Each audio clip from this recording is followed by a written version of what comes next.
오늘 우리에게 허락하신 하나님의 말씀은 사도행전 10장 9절에서 16절 말씀입니다.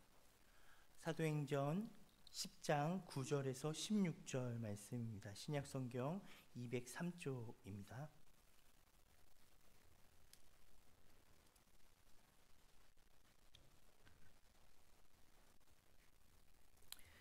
이제 말씀을 교독으로 봉독하도록 하겠습니다. 제가 먼저 9절 읽고 성도님들의 10절 읽도록 하겠습니다.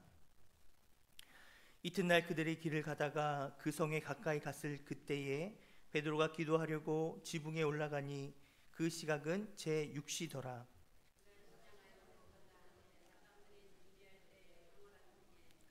하늘이 열리며 한 그릇이 내려오는 것을 보니 큰 보자기 같고 네 길을 메어 땅에 드리웠더라.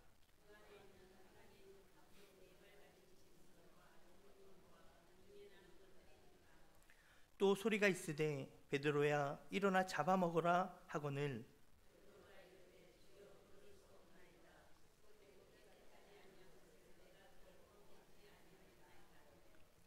또 두 번째 소리가 있으되 하나님께서 깨끗하게 하신 것을 내가 속되다 하지 말라 하더라. 이런 일이 세 번 있은 후 그 그릇이 곧 하늘로 올려져 가니라. 아멘. 할렐루야. 아멘. 오늘 우리가 읽은 사도행전 10장 9절에서 16절의 본문을 읽었는데요. 오늘 본문에서 사도 베드로가 이렇게 기도를 하다가 환상을 보는 그 장면입니다. 여러분, 환상은 이러합니다. 사도 베드로가 기도하려고 지붕 위에 올라갔습니다. 그런데 그 시간은 제6시라고 말합니다. 여러분, 6시면요 낮 12시입니다. 그 신약에서 이제 시간에다가 6을 더하면 오늘 우리의 시간이 하고 얼추 비슷하거든요. 그러니까 6시니까 6을 더하면 12시가 됩니다. 난 12시니까 이제 점심시간이에요. 그래서 점심시간이어서 이제 베드로가 이제 배가 고플 때입니다. 그리고 이제 성경을 보니까요, 밑에서는 식사 준비를 하고 있다라고 이야기하고 있습니다. 그렇게 밑에서는 식사 준비를 한참 하고 있고 베드로는 이제 배가 고픈 가운데 기도를 하고 있을 그때에 베드로가 환상을 봅니다. 환상 가운데 큰 보자기 같은 것이 이렇게 하늘로부터 내려오는데 그 보자기 안에는 각종 네 발 가진 짐승과 기는 것과 공중에 나는 것이 있었습니다. 그리고 소리가 있습니다. 베드로야 잡아먹으라. 깜짝 놀란 베드로는 말합니다. 주여, 그럴 수 없나이다. 속되고 깨끗하지 아니한 것을 내가 결코 먹지 아니하였나이다.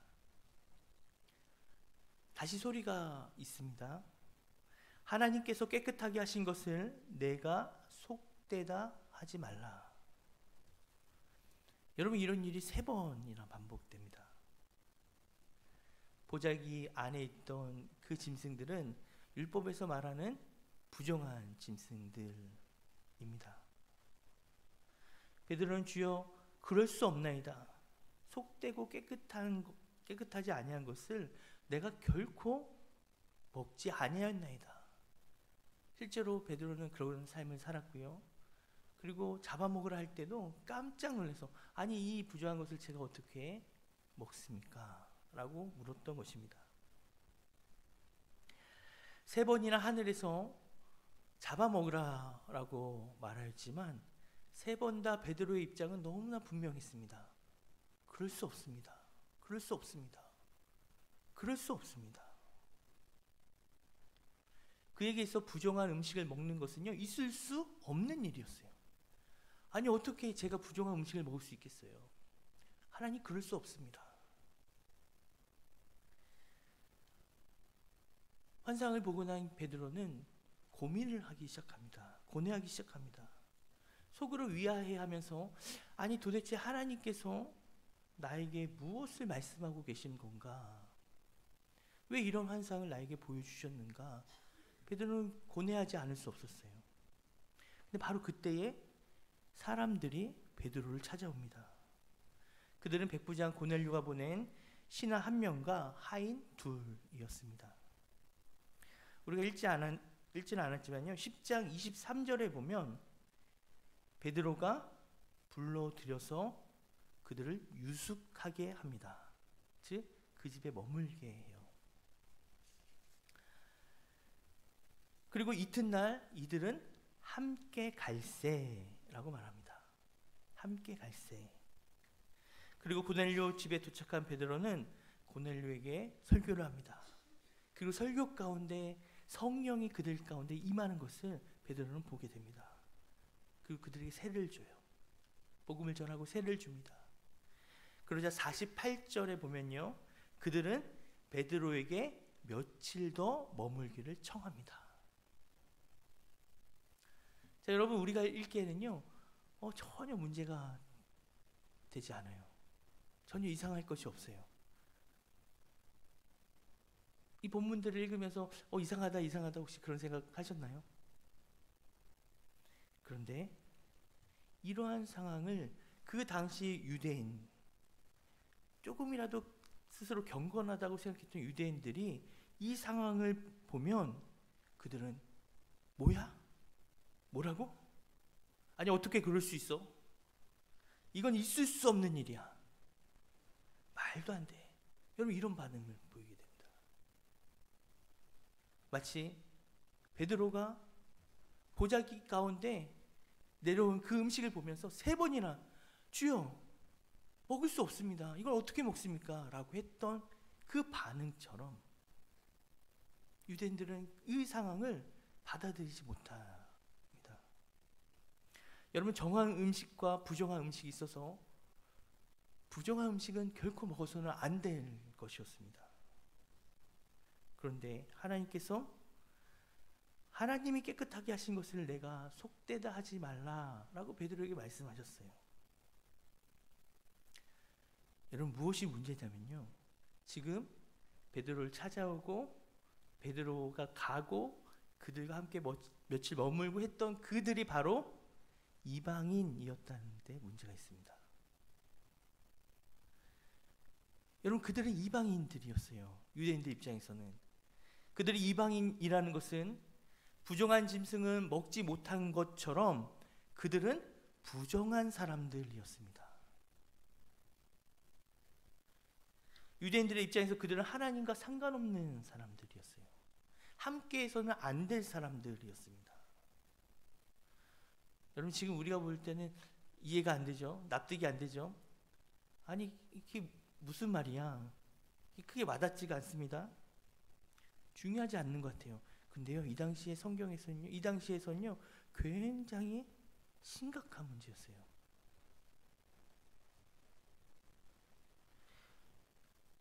굉장히 심각한 문제인데 성경은요, 정말 아무렇지도 않게 머물러서 유하게 하고 함께 가고 또 그 집에 며칠을 더 머무는, 자연스럽게 서술하고 있습니다. 사도행전 11장 1절에서 3절 말씀 한번 보겠습니다. 사도행전 11장 1절에서 3절입니다. 자, 같이 한번 읽어볼게요. 시작. 유대에 있는 사도들과 형제들이 이방인들도 하나님의 말씀을 받았다함을 들었더니 베드로가 예루살렘에 올라갔을 때에 할례자들이 비난하여 이르되 내가 무할례자의 집에 들어가 함께 먹었다 하니.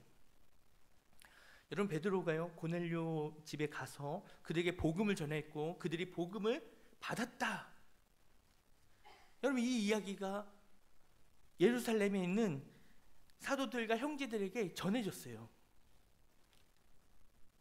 그리고 베드로가 고넬료 집에서 이제 모든 사역을 마치고 예루살렘 교회에 왔을 때에 교회에 큰 소동이 일어났습니다. 고넬료가 복음을 영접하고 예수님 믿었다, 그 기쁨의 잔치를 하는 소동이 아니에요. 즐거워하는 그런 소동이 아닙니다. 여러분, 이 소동은요, 고넬료에게 복음이 전해졌다라는 그 사실은 사실 중요하지가 않아요. 중요해 보지 않습니다. 지금 논쟁의 중심은, 아니 베드로, 너가 어떻게 이방인들하고 함께 먹을 수 있느냐? 여러분, 바로 그거였어요. 여러분, 본문에서 말하고 있는 게 믿겨지십니까? 지금 이 소동을 일으키고 있는 사람들은요, 예수님을 믿지 않는 유대인들이 아닙니다. 예수님을 믿는 사도들과 그 형제들이에요. 2절에 보면요, 베드로가 예루살렘에 올라갔을 때에 할례자들이 비난하였다라고 이야기하고 있어요.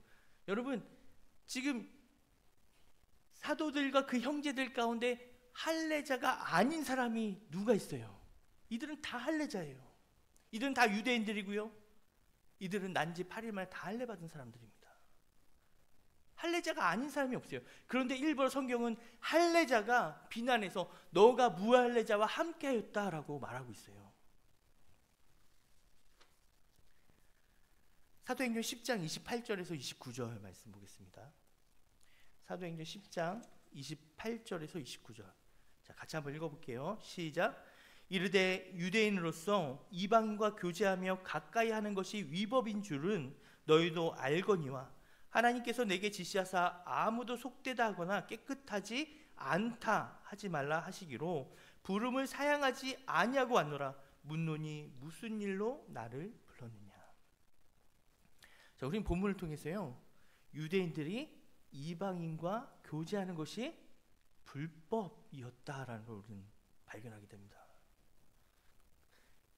이방인과 함께하는 것 자체가 위법이었어요. 만약에 베드로가 하나님이 보여주신 환상을 보지 않았으면 베드로는요, 결코 이들과 함께 가지 않았을 거예요. 이들 상관하지 않았을 겁니다. 그러나 베드로는 하나님이 보여주신 그 환상을 통해 하나님의 뜻을 깨달아요. 그래서 그들을 불러들여서 유숙하게 하고 그들과 함께 가고 그들과 함께 먹으며 며칠을 지냈어요. 복음을 전했어요. 베드로에게, 아니 너 사도 베드로야, 너가 어떻게 그럴 수 있어? 당신이 어떻게 그럴 수 있습니까? 라고. 여러분, 그 사실을 받아들이지 못한 이들이 누구냐? 여러분, 모두 예수님의 제자들이에요. 예수님이 승천하실 때 이들은 눈으로 보았던 사람들입니다. 예수님이 사도행전 1장 8절에 승천하시면서 뭐라고 말씀하셨어요? 오직 성령이 너에게 임하시면 너희가 권능을 받고 예루살렘과 온 유대와 사마리아와 땅 끝까지 이르러 내 증인이 되리라. 예수님이 그렇게 말씀하셨어요. 그런데 여러분, 이들에게 땅 끝은요, 이들에게 땅 끝은 유대인들 끝이에요. 유대인이었을 뿐입니다. 무할례자들과 함께하고 무할례자들과 함께 먹는 건 그건 말도 안 돼. 있을 수 없는 일이야. 이들은 그렇게 받아들였어요.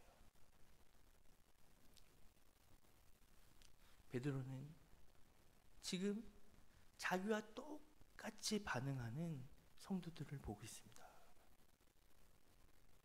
잡아먹으라 할 때에 주님, 결코 먹을 수 없습니다. 제가 어떻게 먹습니까? 라고 말했던 자신의 모습을 이를 통해 보고 있어요. 하나님께서 깨끗하게 하신 것을 내가 속되다 하지 말라 라고 반복해서 하나님 말씀하셨지만 결코 나는 먹을 수 없습니다 라고 했던 그 자신의 모습을 지금 보고 있는 거예요. 너가 어떻게 그들과 함께 하고 있냐? 너가 어떻게 그들과 함께 할 수 있냐? 라고 말한 그 성도들의 모습을 보면서 자기 자신의 모습을 봅니다.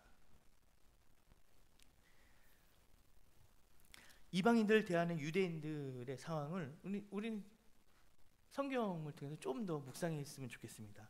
갈라디아서 2장 11절에서 16절입니다. 갈라디아서 2장 11절에서 16절.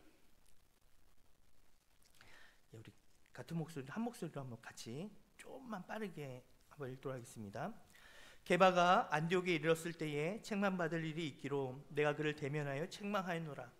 야고보에게서 온 어떤 이들이 이르기 전에 게바가 이방인과 함께 먹다가 그들이 오매 그가 할례자들을 두려워하여 떠나 물러가매 남은 유대인들도 그와 같이 외식함으로 바나바도 그들의 외식에 유혹되었느니라.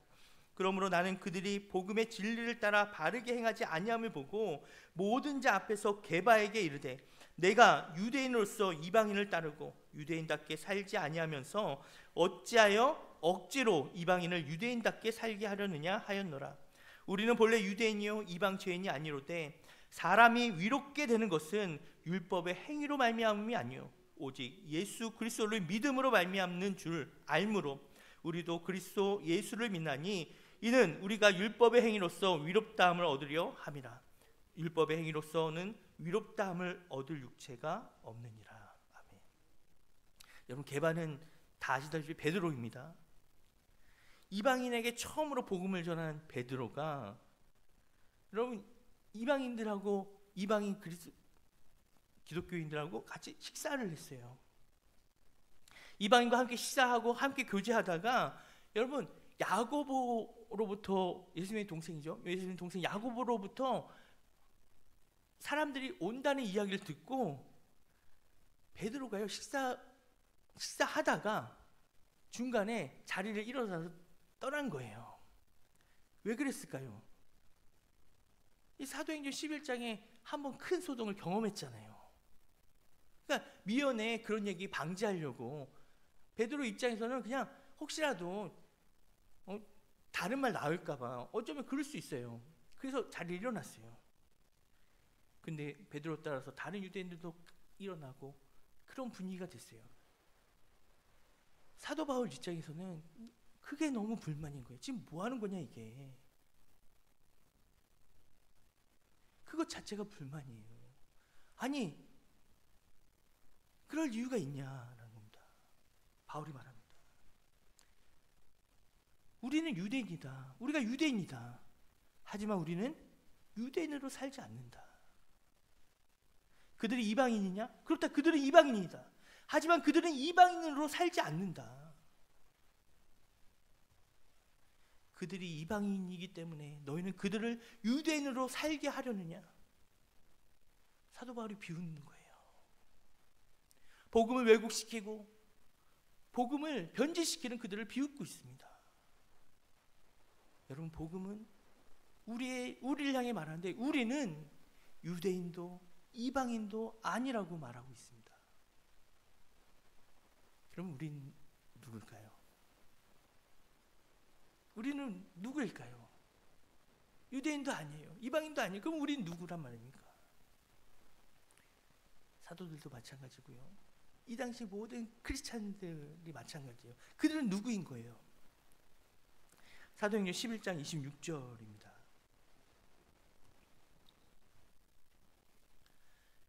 함께 한 목소리로 읽겠습니다. 읽습니다.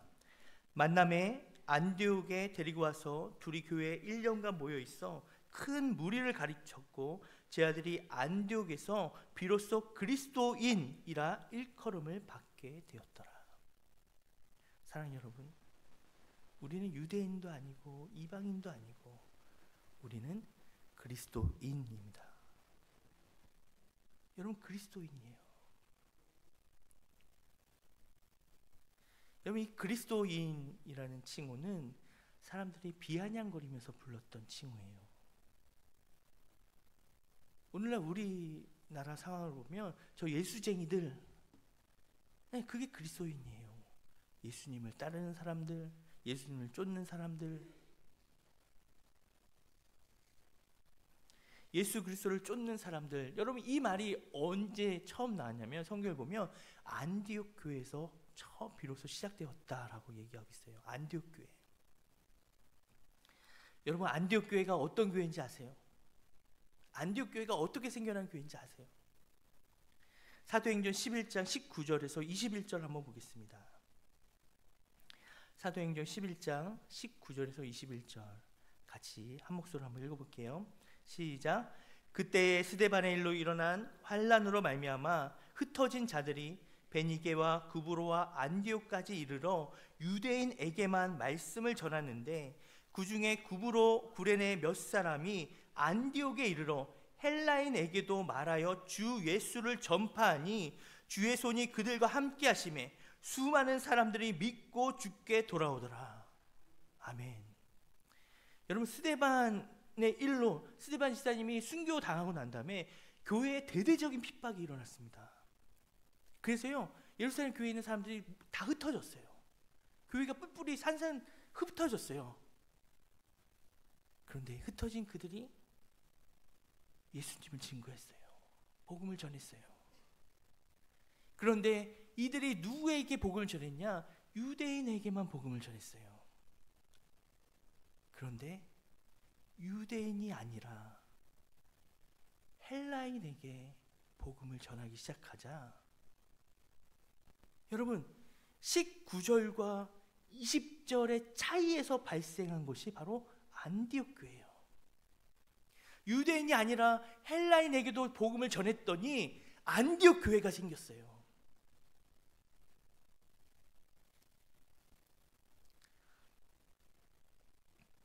안디옥 교회가 생기고 사람들은 그들을 향해 뭐라고 부르냐면 그리스도인이라고 부르기 시작했습니다. 여러분, 우리는 유대인이 아닙니다. 우리는 이방인도 아니에요. 우리는 그리스도인들입니다.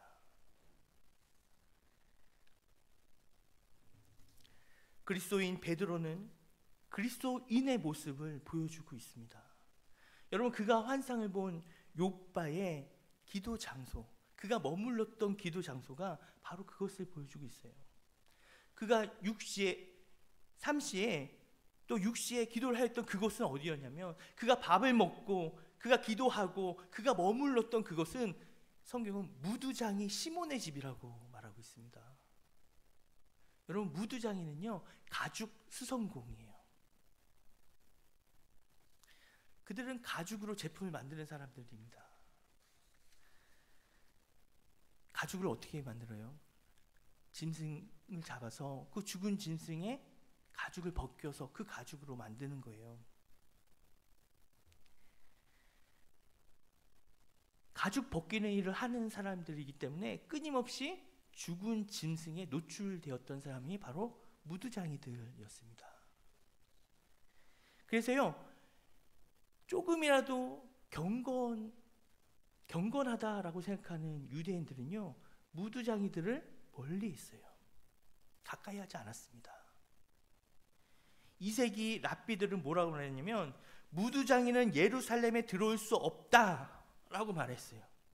왜요? 그들은 항상 죽은 시체를 만지는 사람들이니까. 그러나 그러한 상황과 그러한 분위기에도 불구하고 지금 베드로는요, 무두장이 시몬의 집에서 머물고 있어요. 그들과 함께 밥을 먹어요. 왜 그렇습니까? 베드로에겐 그건 아무런 문제가 되지 않았기 때문입니다. 그리스도인 베드로에겐 그건 아무런 문제가 되지 않았어요. 왜요? 일찌감치 베드로는 스승이신 예수님에게 그 모습을 배웠거든요. 주님으로부터 그걸 보았기 때문입니다. 여러분, 주님의 별명이 뭡니까? 세리와 죄인들의 친구입니다. 예수님은 남들이 꺼리는 사람들을 찾아갔어요. 세리를 품어주고 창녀들을 품어주셨습니다. 그들의 친구가 되어주셨어요. 안식일에는 아무 일도 하지 않는 그들 속에서 주님은 일부러 안식일에 병자들을 고쳐주셨어요. 그러면서 진정한 안식일이 뭔지 말씀하십니다.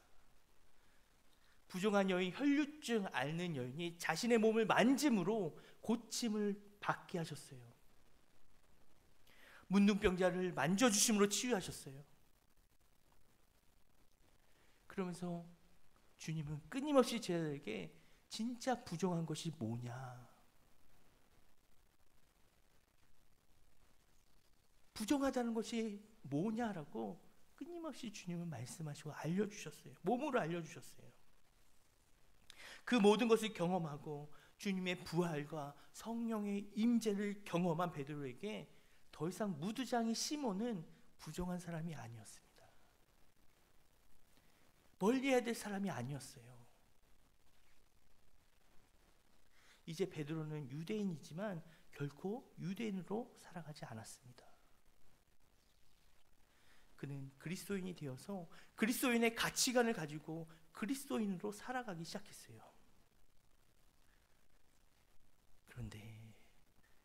그러나 여러분, 그럼에도 불구하고 베드로에게 있어서 이방인과 교제한다는 것은 어려운 일이었어요. 꿈에도 생각하지 못할 일이었습니다. 그들은 그리스도인이 되었지만 어떻게 이방인들하고 교제할 수 있어? 어떻게 이방인들이 복음을 받아들일 수 있어? 그들은 그렇게 생각했어요.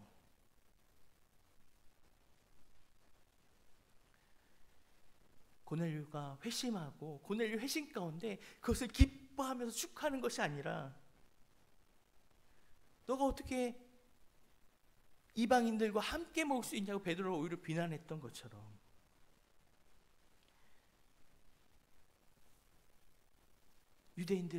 기독교 유대인들의 머릿속에는요, 여전히 그들의 머릿속에는 이방인들에 대한 고정관념이, 이방인들의 생각이 지워지지 않았습니다. 여러분, 어떻게 보면 너무 당연해요. 이건 너무나 당연한 겁니다. 왜냐하면 한평생 그렇게 살았거든요. 그런 삶을 살았어요, 한평생. 근데 그게 어떻게 바뀔 수 있어요? 안 바뀝니다. 저절로 바뀌진 않아요. 다만 베드로와 같은 경험을 해서, 그 경험을 통해서 그제 하나님의 뜻을 깨닫는 거예요. 그리스도인 베드로는 고넬료 사건을 통해서, 그리고 그 베드로의 경험을 전해 들은 유대인들은 그 베드로가 경험했던 그 사건을 전해 들음으로 그제서야 형제들은 동시에 이야기합니다. 그러면 하나님께서 이방인에게도 생명 없는 회개를 주셨도다. 그제서야 인정하고 그제서야 고백하는 거예요. 아, 그러면 하나님이 이방인들에게도 생명 없는 회개를, 생명을 얻을 수 있는 회개를 허락하셨나 보다. 그러면서 이제 그들을 받아들이기 시작한 겁니다. 그들을 받아들였으니 이제 다 해결됐을까요? 사도행전 15장 1절에서 2절 보겠습니다. 자, 같이 한번 읽습니다. 시작. 어떤 사람들이 유대로부터 내려와서 형제들을 가르치되 너희가 모세의 법대로 할례를 받지 아니하면 능히 구원을 받지 못하리라 하니, 바울과 바나바와 그들 사이에 적지 아니한 다툼과 변론이 일어난지라. 형제들이 이 문제에 대하여 바울과 바나바 및 그 중에 몇 사람을 예루살렘에 있는 사도와 장로들에게 보내기로 작정하니라. 그래서 일어난 일이 사도행전 15장이 예루살렘 공회입니다. 여러분, 이 예루살렘 회의는요, 굉장히 기독교 역사에서 굉장히 중요합니다. 기독교가 과연 무엇이냐, 그 정체성을 이렇게 복음의 확장의 틀을 마련했다 해도 과언이 아닙니다. 여러분, 왜 이 회의를 하게 되었냐면요, 이제 복음을 듣고 이방인들도 회개하고 이들이 기독교인이 됐어요. 그리스도인이 되었어요. 유대인 크리스찬들이 그 이방인 크리스찬들을 바라보면서 뭐라고 했냐면, 이들이 너희가 이제 복음을 듣고 크리스찬이 되었으니까, 구원을 받게 되었으니까 너희는 할례해야 돼라고 말하기 시작한 거예요. 여러분, 유대인 크리스찬들에게 할례를 받는다는 건 너무 당연한 거예요. 그건 너무 상식적인 겁니다. 왜냐하면 여러분, 유대인 크리스찬들에게 하나님은요, 갑자기 새로운 하나님이 아니에요. 그들이 구약 성경에서 말하는 여호와 하나님, 그동안 계속 믿고 있던 그 하나님이에요. 동일한 하나님입니다. 바뀌지 않았습니다. 하나님이 뭐라고 말씀하셨어요? 율법에 할례 받아야 된다라고 했어요. 그렇다면 이방인 너희들도 이제 하나님의 자녀가 되었으니까 할례 받아야 그래야 너희는 구원 받는 거야 라고 그들은 그렇게 생각했어요.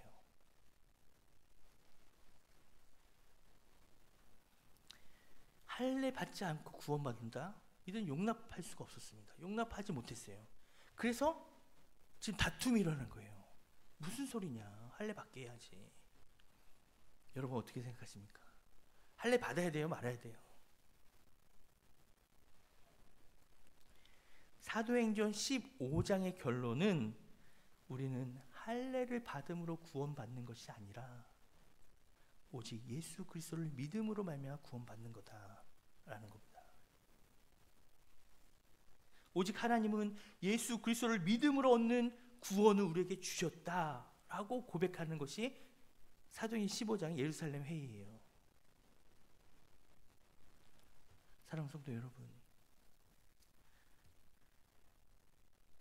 복음을 통해 성경은 우리는 거듭났다라고 말해줍니다.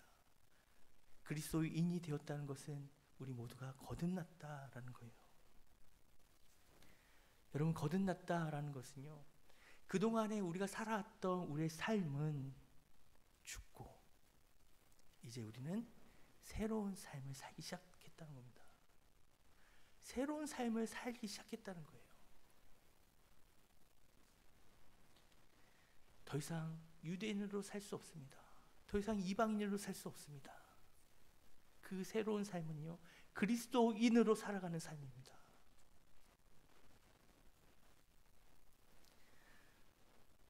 그런데 우리는 그리스도인으로 살아야 되는데 우리는요, 여전히 내가 가진 생각의 한계 속에 갇혀 있어요. 나의 시선은 너무나 고정돼 있어요. 예전에 내가 경험했던 그 경험이 전부라고 생각해요. 예전에 내가 생각했던 그 생각이 전부라고 생각합니다. 나의 가치관과 나의 습관과 나의 한계 속에서 자꾸 우리는 하나님을 해석하려고 해요.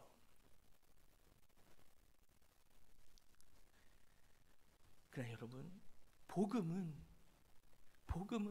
우리의 그 생각의 한계를 깨면서 시작된 게 복음이에요. 살아계신 하나님이, 성자 하나님이 아무것도 아닌 나를 위해 죽으셨다. 나를 위해 십자가에서 죽으셨다. 여러분, 이게 어떻게 가능한 일이에요? 그 말도 안 되는 일이 이루어졌어요.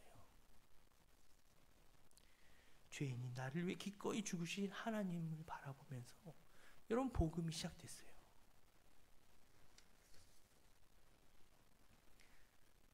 그동안 경험하지 못한 그 놀라운 사실을 깨닫고 그 은혜에 감격하며 여러분 기뻐하였습니까? 그렇습니다. 우리 모두는요, 그렇게 그리스도인이 되었어요. 그리스도인이 되었다는 것은 내가 알고 있는 이전 것은 다 지나가고 이제 나는 새로운 사람으로 살아간다는 것을 의미합니다. 여러분, 그것은 일회성입니까? 새로운 사람이 되었다로 완결된 것입니까? 그렇지 않아요. 여러분, 오늘 우리가 확인한 것처럼 심지어는 예수님의 제자들조차도 그들도 날마다 계속해서 그리스도인으로 살아간다는 것은 그들의 가치관이 계속해서 업그레이드 되는 거예요. 계속해서 새로운 것을, 하나님 말씀하시는 것을 듣고 깨닫고 인정하는 거예요. 날마다 새로운 것으로 덧입혀야 됩니다. 우리는 옛 습관과 옛 성품에 사로잡힌 자들이기 때문에 나의 과거와 나의 생각에 나의 과거의 결론을 우리는 날마다 부정해야 돼요.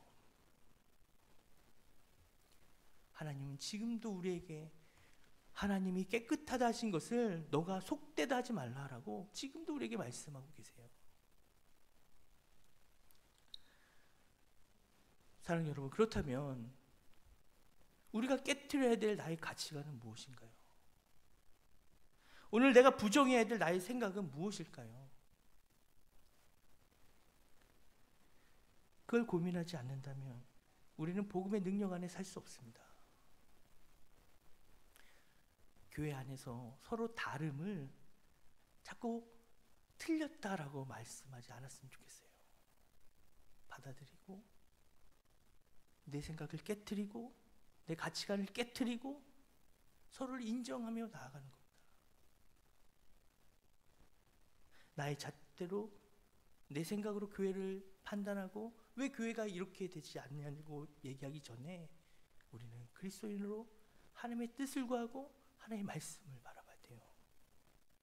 하나님의 시선으로 소망을 가지면서 우리의 마음을 넓히기를 소원합니다.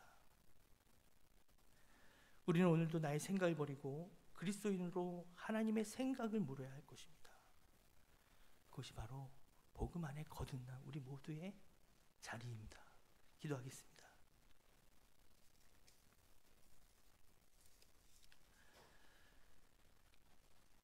그런즉 누구든지 그리스도 안에 있으면 새로운 피조물이라. 이전 것은 지나갔으니 보라 새 것이 되었도다. 하나님, 우리를 부르셔서 그리스도인이 되게 하심에 감사합니다. 옛사람은 죽고 이제 복음 안에서 새 사람으로 살아가길 소원합니다. 날마다 우리의 삶이 하나님 새로운 것으로, 하나님 말씀하시는 삶으로 덧입히길 원합니다. 하나님, 머물러 있지 않게 하여 주옵소서. 만족해하지 않게 하여 주옵소서. 하나님의 뜻을 날마다 묻고 하나님, 오늘과 다른 내일을 살아가게 하여 주옵소서. 내일과 다른 모레를 살게 하여 주옵소서. 날마다 말씀하신 하나님의 뜻을 깨달아 날마다 그 뜻에 순종하게 하여 주옵소서. 감사합니다. 예수님의 이름으로 기도합니다. 아멘.